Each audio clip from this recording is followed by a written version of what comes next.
how everybody's running, and how the manufacturers and new manufacturers are shaking things up, and obviously the new car has added another element of challenge. So I've definitely been curious.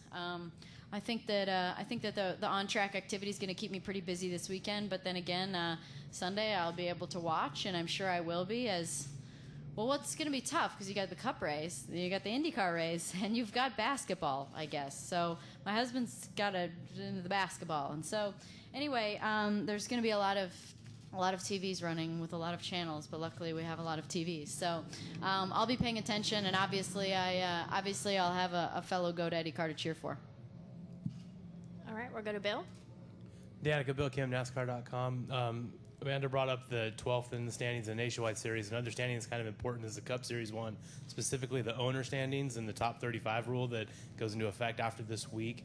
You're not going to race again in the Cup Series till Darlington. Do you focus on what David Rudiman's doing in the car? Do you pay attention to where that 10 car is in the standings, and do you even worry about having to qualify maybe at Darlington if he has another bad finish or two? Yeah, I think that. I'm definitely paying attention. I'm aware, and it's as it is in Nationwide, starting off the year with a tough result, which I drove the 10 car and had a tough result to start the year in Daytona. So I definitely put them in the hole to start. It just takes a while to climb out, and another solid finish this weekend will be.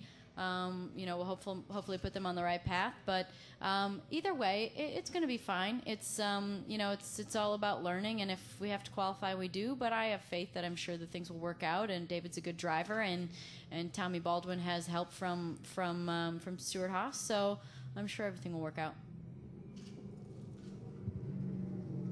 Bob Pockris from Scene Daily. It's been a while since you've been here in a stock car, because you didn't race here last year, correct? Right, so, right, right. how much do you think you remember, and the fact that it's a totally different car than what you were 2 years ago? About an hour.